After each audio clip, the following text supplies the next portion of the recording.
IMF warns Africa of economic vulnerabilities as China's economy slows. When I saw this headline, it amazed me because it seems as if there's a consistent trend by the Western media. Anytime there's a competition afoot, anytime the countries of the West are called upon to compete for the resources of the world, it's automatically reported by the Western media as if somehow a crisis has happened. Somehow something evil has transpired that they are being disadvantaged. Why is China and Africa such a threat to the United States and to the Western economies that they would need to caricature it or characterize it as something other than competition? Their interest around the world, and if they want the resources, if they want the influence, then they're going to have to compete in those spaces. They can't just bully their way through. I looked at this article a little bit more. The International Monetary Fund, and when we look at the International Monetary Fund, we might as well just say the United States. It is the sole or the primary interest of the International Monetary Fund. It controls it with an ironclad grip. It isn't really international. The others are just tag-alongs, just like the United Nations.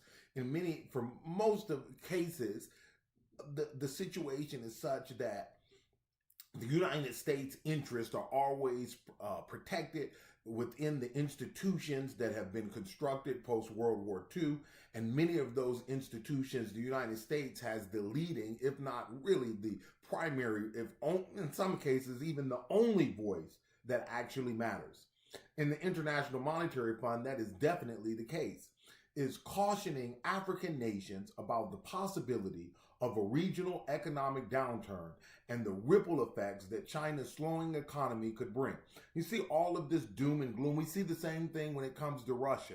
We see the same thing when it comes to India. We see the same things when it comes to other large countries or countries that are global powers seeking to pursue their international interests to make trade and treaties with African nations. It is always presented in the West that somehow this is a crisis. They see Africa as not a place with free people and free interests. They see it as a possession, as a fiefdom that they have the right to rule over and to extract from without giving back substantial resources, substantial opportunities, substantial technology, so that the relationship isn't an exploitive relationship, but the relationship is a cooperation between two partners. Yes, one may be bigger and the other may be smaller, but essentially it still must be a cooperation. And I think that's what's leading African nations in this era, African leaders in this era, to look for support, to look for partnerships beyond the traditional Western sources, to look for sources for funding, sources for military support, sources for technological advancement beyond the sphere of the West, so that they can have an opportunity to grow without being controlled by puppet masters, without having stipulations put on their contracts such that even when they borrow money, there's an inability of them to repay because there's these constant maneuvering in order to exploit and to keep down, in order that there might be a toll extracted from Africa. You see this with the France, Africa, in the Sahel and its relationship. You see this with Britain and many of its former colonies, how the relationship, even post-colonialism, was exploitive. It became neo-colonialism. I want to talk about this. U.S. invests in Africa in an effort to counter Chinese influence. And I think that says it all. The investment was not because they saw an opportunity for mutual growth and mutual expansion. It wasn't because they saw an opportunity to assist countries whose people who had contributed to Western civilization immensely under brutal oppression and exploitation. And they felt a sense of obligation to assist these nations with their economic development and the increasing the standard of life. Their interest in Africa now, this renewed push by the West as well as by the United States, is centered around competition. Not in my backyard. stay out of where we have traditionally had control, and a control that was exploitive nonetheless, but still control. And I want to present to you four reasons China's influence in Africa will grow. And I want you to just to ask you, if you would, to like the channel, if you could follow us, like the video, if you could follow the channel, as well as you could share our content so that the platform could grow. I appreciate you guys tremendously for tuning in. I know there's plenty of things you could be doing on a Friday morning or a Saturday or a Sunday. Whenever you're watching this video, there are plenty of things you could be doing besides watching this video. And I appreciate it, and I take a pride in the work that we do here, and I certainly appreciate the comments you leave, and I appreciate all of your feedback. China and sub-Saharan Africa, sanction-proof supply lines and dual-use ports. One of the things that we have to look at when we talk, before I get to the four reasons why China will continue to grow in influence in Africa, I think we have to look at it from a different perspective. I've talked a little bit about how the United States and Western partners viewed Africa, but how does China view its relationship in Africa? How do they seek to increase their influence, seek to increase their positioning? And I think part of what is making them powerful is the fact that they have taken a different approach. Yes, they have economic interests. Yes, they have military interests. Yes, they have interests for natural resources and other things that they're trying to do on the world stage. But it's about the approach that they have taken and how that approach is far different from the approach that the United States and the West have taken in Africa for decades. China and sub-Saharan Africa, sanction-proof supply lines and dual-use ports. One of the things that China has decided to do is that the best, you can tell me what you think about me, or you can show me. And I think China has taken the show me approach, the approach that they're going to show African nations who truly is their partner, based upon the development and the work that they do in those countries. When it's time to build ports, when it's time to advance economically, when it's time to build infrastructure so that they are not always seen as on the bottom, it's China that steps up to the plate. The West could have built infrastructure all of the years they were there in colonialism. They could have built infrastructure even after the colonial power or era ended. They sought to have an exploitive relationship, and the type of relationship that would keep these countries out of the global economy, keep them placated, keep them with puppet governments, keep them, their economies, their currencies, keep them at a lower state in order that they would have a dependency and not be able to compete. Well, China has taken a different approach. They're creating infrastructure, and infrastructure is what enables countries to compete. And there's nothing wrong with infrastructure being provided by other countries and invested. That's a global phenomenon. Africa is no different in this regard. Its technology, its infrastructure, its economy, and a global economy is dependent on the world economy, and it's dependent on partners abroad to bring forth their areas of strategic advantage, to be mixed with the areas of strategic advantage that the African countries have in order for those countries to grow. And the West has not sought to do that. It has sought to withhold technology, and it has sought to undermine infrastructure development. Chinese development financing in sub-Saharan Africa has sought, among other aims, to bolster Beijing's supply chain resilience. So this is a dual thing. This is, we're helping you, but in return, we're receiving help from you.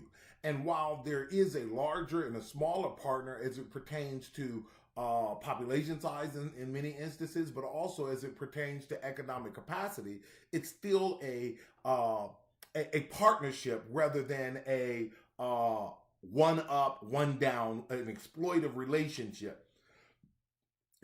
Chain resilience and dual port maritime strength. Dual port meaning that they can use these ports for military, as well as these ports are used for industrial and for shipping and transportation purposes and trade purposes, which I think is, once again, being smart about the use of resources. When we look at the map of all the ports and military bases that the United States has across the world, many of those bases don't bring very much economic vitalization or interest to the countries in which they are located. While this may enhance its ability to raise geopolitical tensions or conduct territorial expansion, complications remain around the execution of such a strategy. And I think that while there may be complications, there's tremendous upside to building dual purpose ports. It's not just a place for military bases or for military personnel to be stationed, or a place for maritime operations by the Chinese naval forces, but more importantly, it's an opportunity for that base to be of economic significance and interest to the people in the country that the bases are located. And that's a far different approach from the Western approach. The Western approach is you cede land, they provide a base, they claim that they're helping you to fight terrorism, or they've got some other purpose, they provide some minimal benefit, and when the base is gone, or when 10, 20, 30, 40, 50 years have passed, the country is no better for having had American or EU, or, well, not EU or NATO bases in their country. It's a terrible model when you really look at it. Let me jump into these four reasons we want to talk about. First is China trade. U.S. raises overcapacity concerns in economic talks with China. I thought this was just hilarious that Janet Yellen would go to China and tell them to stop producing. In actuality, what Janet Yellen and the administration need to be doing is going to American manufacturing and saying, how can we help you compete on the world stage? How can we create the type of infrastructures where not only the owners benefit, but the workers benefit, and the country as a whole benefits? How can we create the type of education system that is not geared towards creating classes within society, but providing a whole generation of engineers and STEM prepared students to compete on the global stage? But instead, their approach is to tell China, hey, your industrialization, your China 2025 is moving at pace, and we want you to stop producing. No, if they overproduce, we know what we've all taken economics, microeconomics, macroeconomics. If they produce products they can't sell, guess what? They'll be stuck with those products, or they'll have to sell them at a loss. So be it. That's on them. That doesn't make their businesses stronger to sell products at a loss. If they produce products that they can sell, then that means you've got products that you were not able to bring to market, or you've got products that are inferior that the market doesn't want. And so if you want to punish China, you don't tell China to stop producing. You tell China, produce all you want. We're going to produce a better product at a lower price, and you're going to be bankrupt. And if you can't do that, that's saying something about your economy, not theirs. China is producing. It's making things, and that's one of the things that makes China a central partner to Africa's future, is that China is an industrial country that makes products, not just offers services. When the United States moved more to a service-based economy, developing countries are not in need only of services, they are more in need of products, goods. And China has positioned itself to be the provider of goods to the world. China 2025 was their plan that they launched in 2015 to have an industrial shift, a shift away from their real estate as the driving force to their economy, and making industrialization, manufacturing the driving force of their economy. When you look at what the biggest manufacturing economies in the world, it is clear that China is pushing ahead and is trying to become the producer of goods for the world. And that creates a strategic advantage that they have in Africa that the West doesn't have. The other issue is the perceptions of people in Africa. When you talk to people in Africa, China is a somewhat or very positive influence in their country. 63% is what that came in at. And when you look at the map, you see that China, for the most part, has a positive reputation, seen as a positive of the 36 countries that were a part of and it's been that way for a decade now. The notion that France was in Africa, in the Sahel region, that many of the European powers, the United States has bases all throughout Central Africa, and for all of their engagement and for all of their meddling and for all of the promises they've made, the continent has not benefited from their presence. But in the short time that China, in the couple of decades that China has really engaged in Africa, what you've seen is that there's something to show for it. I was shocked when you saw images of Kamala Harris, the United States Vice President, at an airport talking about China and being wary of China and Chinese influence. But she was standing in an airport that the Chinese government had given as a gift to one of the nations in Africa. It's shocking to me that you're going to stand in an airport that was given as a gift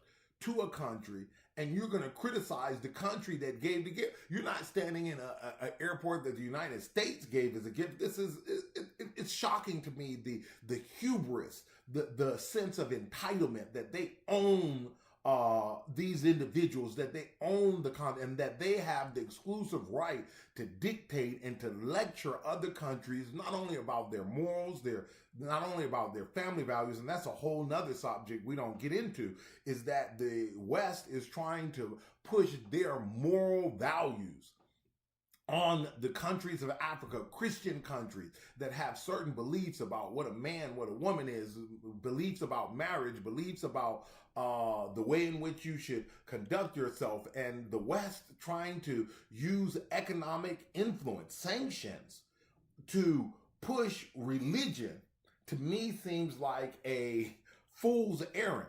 You can't use sanctions to push religion, especially when there's another player in town. Look at this, Chinese foreign direct investment. China has been investing all throughout Africa, investing in infrastructure, investing in technology, investing in development, and it's going to continue to invest in these areas because in some ways, when you look at it from a value standpoint, China is pushing forward to expand its quality of life for its residents and to grow against Western resentment, Western attempts to undermine their efforts. And that's a story that I think sells in Africa. That's a reality that Africa has been facing as well. And so the global South essentially has a common historical animus to those countries in the West that seek to exploit it rather than seeking to partner with it. There was a time where France, even after colonial era, was considered to be popular. Even during the Macron era, where, he was greeted with such warm welcome. And there are places where the West still is greeted with welcome. But there are other places where their relationships, where their efforts have been seen as exploitive, and as a result, these nations have looked for other partners, and there are partners to be found. Russia is a partner. Russia just sent a convoy of aircraft to Niger, offloading military personnel and military equipment. That's in the news today. China is consistently providing equipment, providing technology, and so the partners now are available so that the West is not the United States is not the only player in town. When you look at this chart here, China's foreign aid, by the end of 2009, China had provided a total of 256.3 billion yuan in aid to foreign countries, including, but the reason I put this chart up is because look at the central place that the foreign aid of China is focused on. Their foreign aid for a decade now has been focused on Africa and the development of Africa and the building of relationships with Africa. Let's look at currency. This is the second reason why China's influence in Africa is going to continue to grow and continue to grow at a pace faster than Western powers, and in particular, the United States. Chinese yuan gives US dollar a run for its money as African trade embraces other currencies. With a rising US dollar, many African countries are facing debt repayment woes and so are moving away from using the currency. Meanwhile, China is continuing to boost the use of the yuan and local currencies in Africa as part of its de-dollarization bid. This is going to be amazing. As the price of the dollar increases, it becomes very difficult for these countries to purchase dollars in order to pay back their loans and pay back the money that they have borrowed.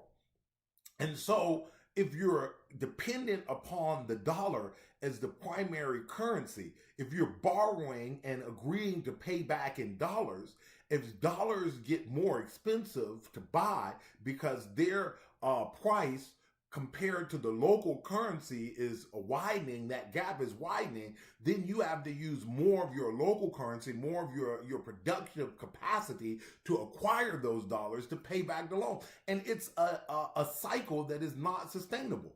And so it's also a problem because the currency is being used for transactions, but the purchase of goods and products are coming from another country. China has a strategic advantage in currency because it's better to price your debt in currency that is not running away in value, but it's also better to price your debt in currency where you are buying goods and services from that particular country. And in order to do that, that means, what that actually means is if I'm buying goods and services from you, I can buy it in your currency, but if you're buying natural resources from me, you can purchase it in my currency. And as a result, this constant trade and movement between the countries enables them to constantly acquire yuan and constantly be able to prop up their local economies because they're in a reciprocal relationship. But if it's a one-way street, then you've got a difficult situation because you're not getting and giving.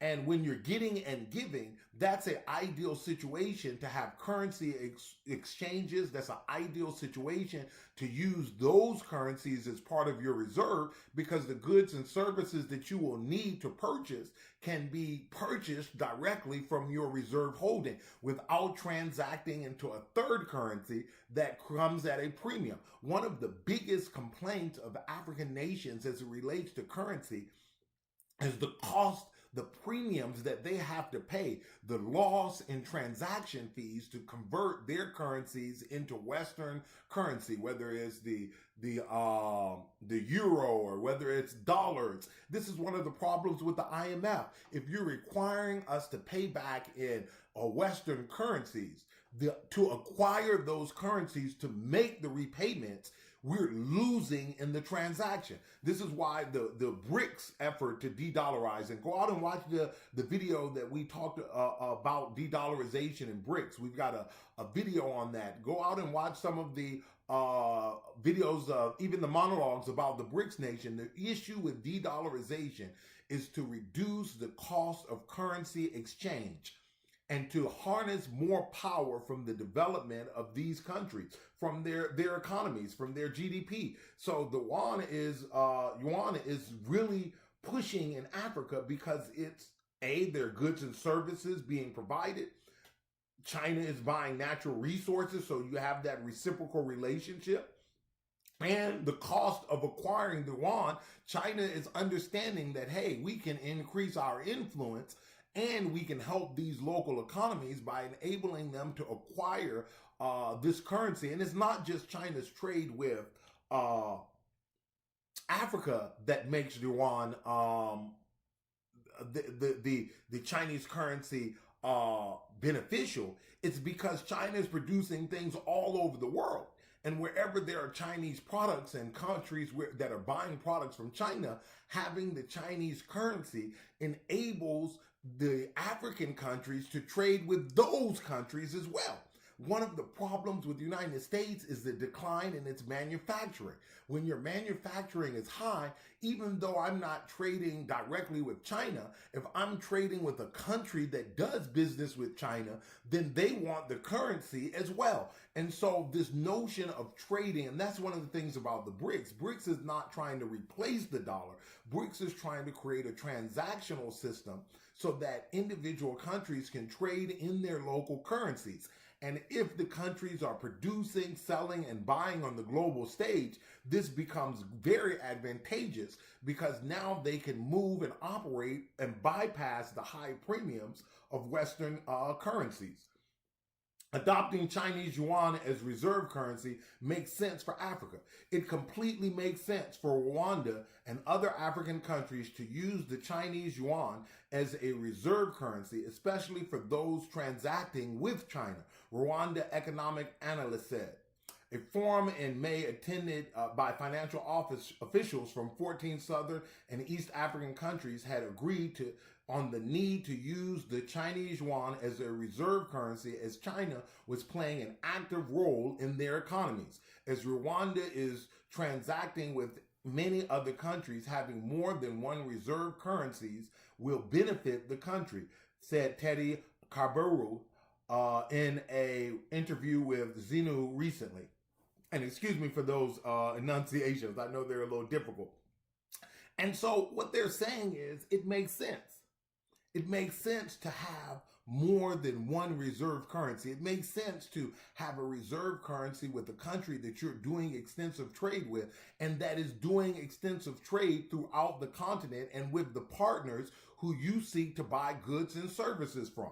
Chinese yuan penetrates African markets. It's going to continue to penetrate African markets. It's going to continue to expand as the China becomes a preferred trade partner when it comes to manufactured finished goods, technology. When it comes to these things, if China is the source for them, it only makes sense that you would hold more of that currency and less of currencies from Western countries, especially if China is also one of the countries that is providing finance and development funds.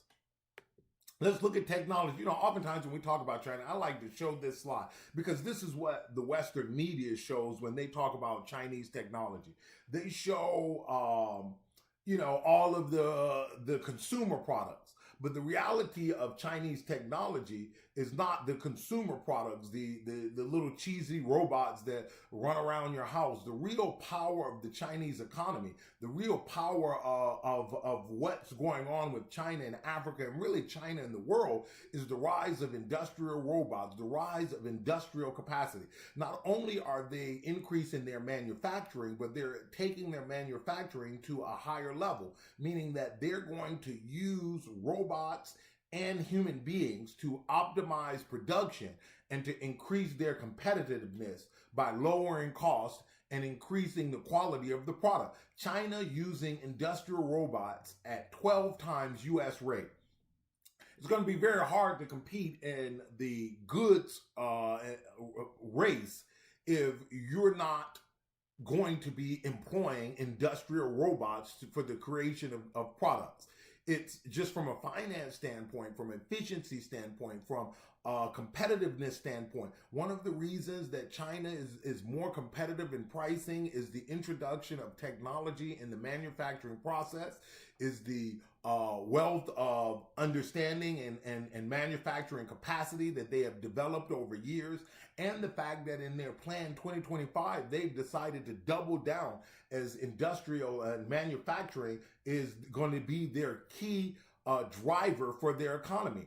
And when you're producing goods, high quality goods, and sometimes we hear about low quality goods, but I think oftentimes when you talk about low quality goods, you do get what you pay for. Just in every country, there's high quality and low quality goods.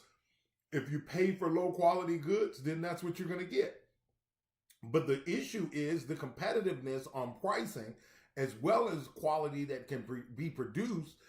We know that China has the capacity when it comes to technology, when it comes to cell phones, AI, manufacturing robots, when it comes to EVs. And we're going to talk about the green aspect of this in a little bit.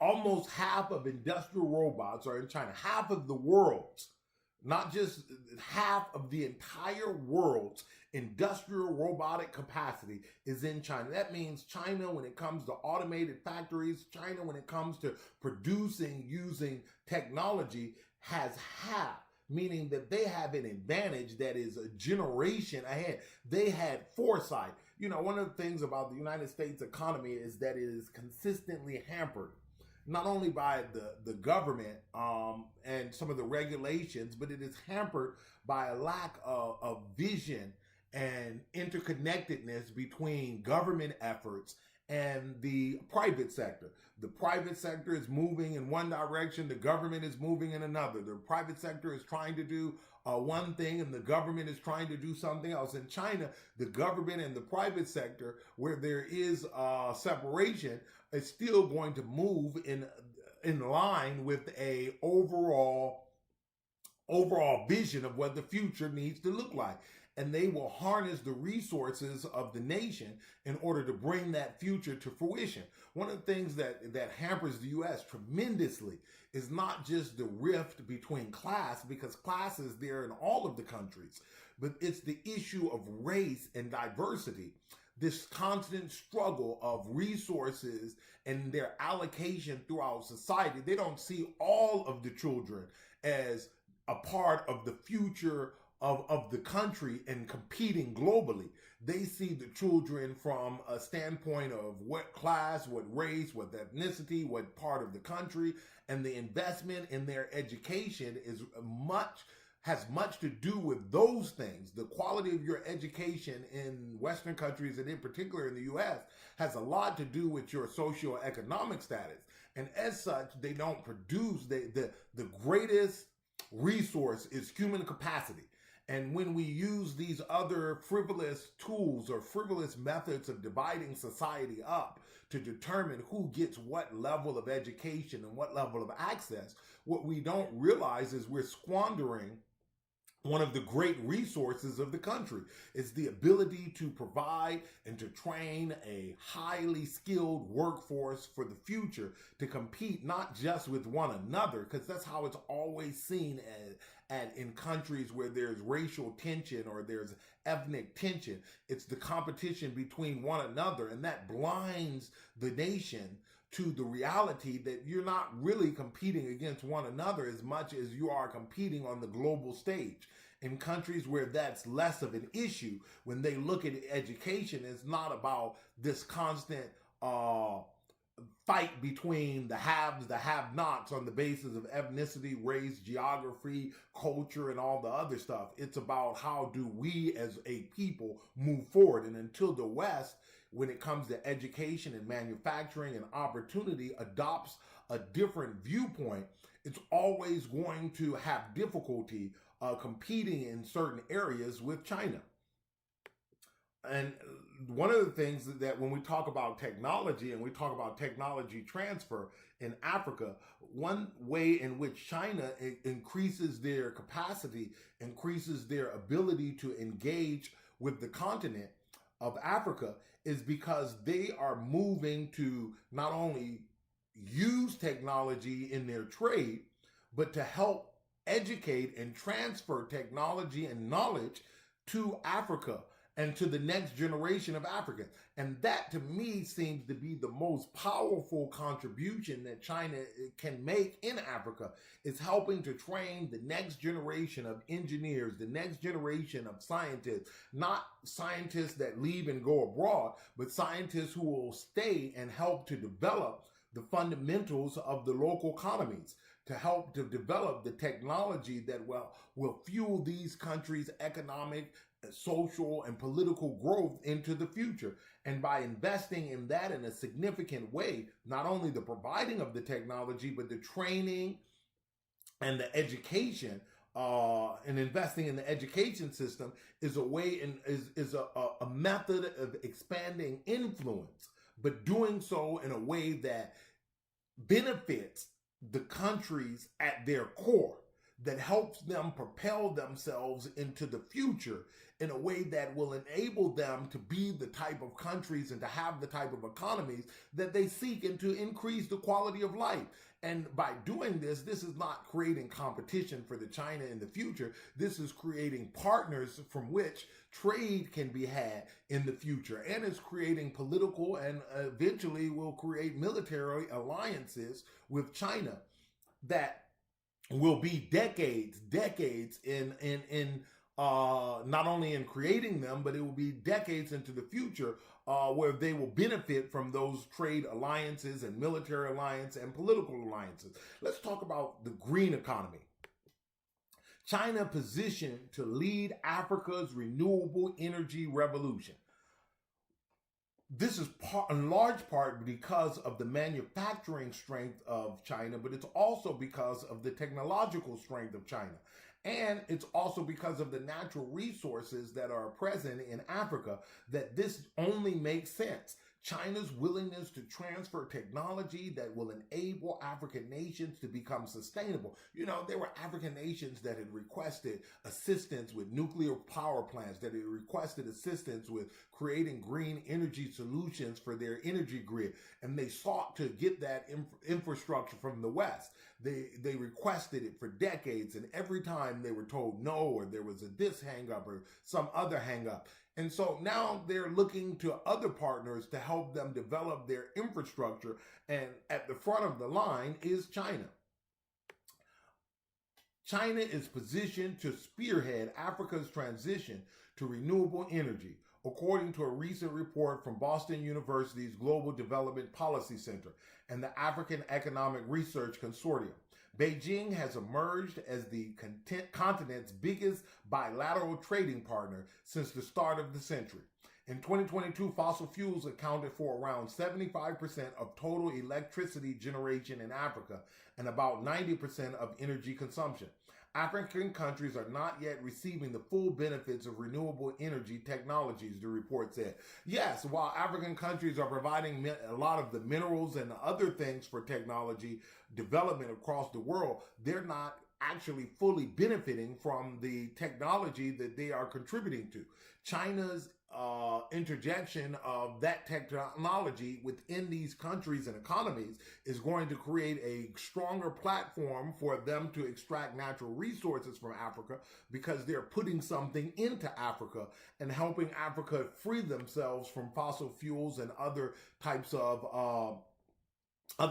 more costly mechanisms for their energy needs. Yellen warns China against flood of cheap green energy exports. Well, listen, if China is making green energy products and there's a market for those products, how can the United States tell China to make less of them? The United States should be telling China to make more of them, because as I said before, if those products don't have a market, then China will be losing money, not making money. But China is not only investing in the green energy space, it's positioning itself to be a supplier, a global supplier for these green energy products, whether it's EVs or whatever the product is. And it's positioning itself to provide those products at different price points, many of which become attractive to countries that are developing. China's automakers take the world by storm with the electric vehicle push. China has jumped ahead of the world when it came to the production of EVs. It's clear that they are very competitive in the electric car value chain. I think they are a generation ahead of us. It's clear to me that China's manufacturing capacity, China's technological capacity, and China's commitment and focus on galvanizing the resources of the nation towards a future objective has enabled it to propel their EV and their green energy sector faster and farther than anyone could have predicted. And that's a good thing for partners like Africa, who will be in need of that technology, will be in need of those products. That's a great thing for them, because now they have a supplier who can provide the products and they have natural resources from which they can galvanize the type of support, galvanize the type of capacity to grow their GDP and to execute trade with a trade partner that can provide and will provide, because a lot of times the West has had the capacity to provide, but has not had the will to provide, has not had the desire to provide the types of technologies and infrastructure that was needed in Africa. China is willing and able to provide that. And that to me seems like a reason or rationale for why China will continue to grow in influence throughout the continent. How China's car companies built so wide a lead in the race to make EVs. China pushed forward with their 2025 plan. They pushed forward with when the export bans came in on chips and semiconductors. China pushed forward with trying